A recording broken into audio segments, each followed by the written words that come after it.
Witam z tej strony PWZ i chciałem dziś wam pokazać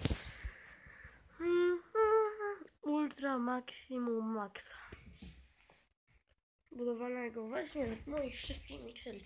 No właśnie tak to zostało.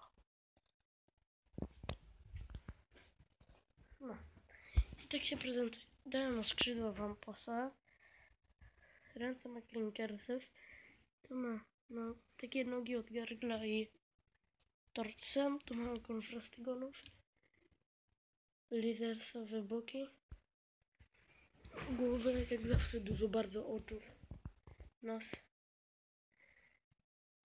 Te fryzury nie miałem wolektora, więc nie mogłem jej zrobić, dlatego robiłem tak.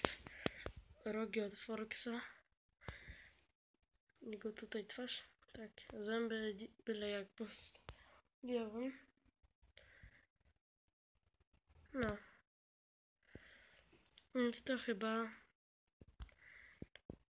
na tyle. Będzie jeszcze zakończenie, więc poczekaj.